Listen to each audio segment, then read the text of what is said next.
Hi friends, ಎಲ್ಲರೂ ಹೇಗಿದ್ದೀರಾ? Welcome to my channel.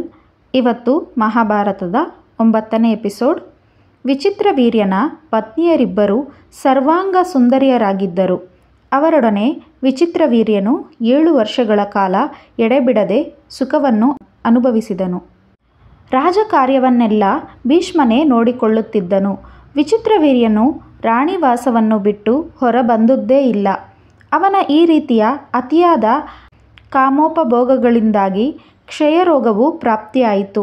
ಅವನನ್ನು ಗುಣಮುಖನನ್ನಾಗಿಸಲು ಭೀಷ್ಮನು ತನ್ನ ಕೈಯಲ್ಲಾದ ಪ್ರಯತ್ನವನ್ನೆಲ್ಲ ಮಾಡಿದನು. ಪ್ರಯೋಗ ಮಾಡದ ಔಷಧಿಗಳಿಲ್ಲ. ಆದರೂ ಫಲಕಾರಿಯಾಗದೆ ವಿಚಿತ್ರವೀರ್ಯ ಸಾವನ್ನಪ್ಪಿದನು. ಶಂತನುವಿಗೆ ಸತ್ಯವತಿಯಲ್ಲಿ ಹುಟ್ಟಿದ 2 ಗಂಡು ಮಕ್ಕಳು ತೀರಿಕೊಂಡರು. ಒಬ್ಬ ಮದುವೆಯಾಗದೆ ಸತ್ತನಾದರೆ ಇನ್ನೊಬ್ಬ ಮದುವೆಯಾಗಿಯೂ ಸಂತಾನವಿಲ್ಲದೆ ತೀರಿಕೊಂಡಿದ್ದನು. ಸತ್ಯವತಿಯ ಶೋಕ ಹೇಳತೀರದಾಯಿತು. ಗಂಡ 2 ಮಕ್ಕಳನ್ನು ಕಳೆದುಕೊಂಡಿದ್ದರು. ಪತಿಯನ್ನು ಕಳೆದುಕೊಂಡ ಅಂಬಿಕೆ ಅಂಬಾಲಿಕೆಯರು ಗಟ್ಟಿಯಾಗಿ ರೋಧಿಸಿದರು. ಅವರು ತಮಗೆ ಎಲ್ಲ ವಿಧಗಳಲ್ಲಿಯೂ ಅನುರೂಪನಾದ ಪತಿ ಸಿಕ್ಕಿದನೆಂದು ಆನಂದದಲ್ಲಿದ್ದರಾದರೂ ಆ ಆನಂದ ಬಹುಕಾಲ ಉಳಿಯಲಿಲ್ಲ. ಪ್ರಾಜ್ಞನಾದ ಭೀಷ್ಮ ಸತ್ಯವತಿಯ ಅಪ್ಪಣೆ ಪಡೆದು ವಿಚಿತ್ರವೀರ್ಯನ ಉತ್ತರ ಕ್ರಿಯೆಗಳನ್ನು ಯಥಾವತ್ತಾಗಿ ನೆರವೇರಿಸಿದನು. ಕುರುವಂಶದ ದೀಪವೇ ನಂದಿ ಹೋದಂತಾಗಿತ್ತು. ಭೀಷ್ಮನು ವಿಚಿತ್ರವೀರ್ಯನ ಉದಾಸೀನತೆಯಿಂದಾಗಿ ರಾಜ್ಯದ ಭಾರವನ್ನು ಹೊತ್ತಿದ್ದನಾದರೂ ಅವನು ಸಿಂಹಾಸನದಲ್ಲಿ ಕೂರುತ್ತಿರಲಿಲ್ಲ. ವಿಚಿತ್ರವೀರ್ಯ ತೀರಿಕೊಂಡ ಬಳಿಕ ರಾಜ್ಯದ ಉತ್ತರಾಧಿಕಾರಿ ಇಲ್ಲದಂತಾಗಿತ್ತು. ಸತ್ಯವತಿಯು ಪುತ್ರವಿಯೋಗದಿಂದ ದುಃಖಿತಳಾಗಿದ್ದರು. ಭೀಷ್ಮನಿಗೂ ಸೊಸೆಯರಿಬ್ಬರಿಗೂ ತನ್ನೆಲ್ಲ ದುಃಖಗಳ ನಡುವೆಯೂ ಧೈರ್ಯ ತಂದುಕೊಂಡು ಸಮಾಧಾನ ಹೇಳಿದಳು. ಅವರ ದೌರ್ಭಾಗ್ಯ ಹೇಳತೀರದಂತಾಗಿತ್ತು.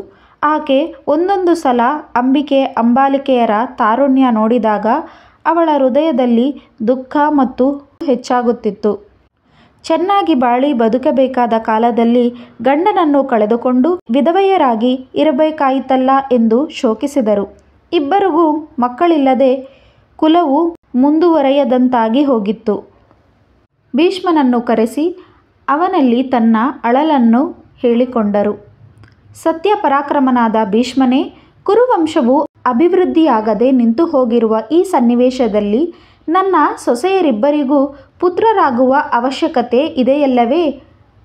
ನಿನ್ನ ಮೂಲಕ ನನ್ನ ಸೊಸೆಯರಲ್ಲಿ ಮೊಮ್ಮಕ್ಕಳನ್ನು ಕಾಣುವ ಅಭಿಲಾಷೆ ನನ್ನದಾಗಿದೆ.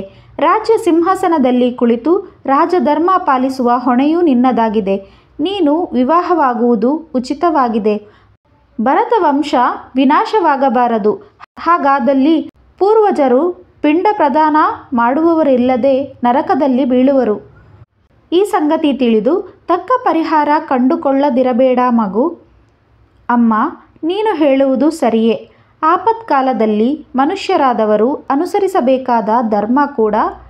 ಆದರೆ ನಾನು ಪ್ರತಿಜ್ಞೆ ಮಾಡಿರುವಂತೆ ಸಿಂಹಾಸನವನ್ನೇರಲಾರೆ, ಮದುವೆಯಾಗುವುದೂ ಇಲ್ಲ. ನಾನಾದರೂ ಈ ಪ್ರತಿಜ್ಞೆಯನ್ನು ನಿನ್ನ ಮಕ್ಕಳ ಸಲುವಾಗಿಯೇ ಮಾಡಿದೆ. ಬೇರೇನು ಬೇಕಾದರೂ ಮಾಡಿಯೇನು, ಆದರೆ ಪ್ರತಿಜ್ಞೆ ಭಂಗ ಮಾಡಲಾರೆ. ಇದು ಸತ್ಯ. ಭೀಷ್ಮನು ಅಗ್ನಿಯು ಸುಡುವಿಕೆಯನ್ನು ಬಿಟ್ಟರೂ ತನ್ನ ಪ್ರತಿಜ್ಞೆಯನ್ನು ಮೀರುವುದಿಲ್ಲ.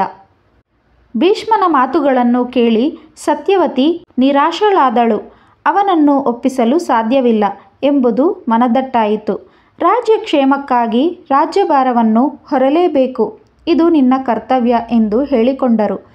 ಭೀಷ್ಮನು ಸತ್ಯವತಿಯು ತನ್ನ ಮಗನ ಪತ್ನಿಯರಲ್ಲಿ ಮಕ್ಕಳನ್ನು ಪಡೆಯಬೇಕೆಂದು ಧರ್ಮವಿಹಿತವಲ್ಲದ ಮಾತುಗಳನ್ನಾಡುತ್ತಿದ್ದುದು ಕಂಡು ಅವಳ ಮನೋಭೀಷ್ಟವನ್ನು ಪೂರೈಸಲು ಅನ್ಯ ಮಾರ್ಗಗಳ ಕುರಿತು ಚೆನ್ನಾಗಿ ಆಲೋಚಿಸಿ ಸತ್ಯವತಿಗೆ ಒಂದು ಉಪಾಯ ಸೂಚಿಸಿದನು.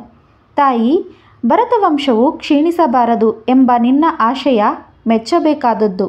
ಈ ಹಿಂದೆ ಅನೇಕ ಕ್ಷತ್ರಿಯ ರಾಜರ ವಂಶವು ಕ್ಷೀಣಿಸಿ ಹೋಗುವಂತಹ ಆಪತ್ಕಾಲದಲ್ಲಿ ಜಿತೇಂದ್ರಿಯರಾದ ಬ್ರಾಹ್ಮಣರ ಅನುಗ್ರಹದಿಂದ ಧರ್ಮಜ್ಞರು ಮಹಾಬಲರು ಆದ ಕ್ಷತ್ರಿಯ ಪುರುಷರನ್ನು ಪಡೆದ ನಿದರ್ಶನಗಳಿವೆ.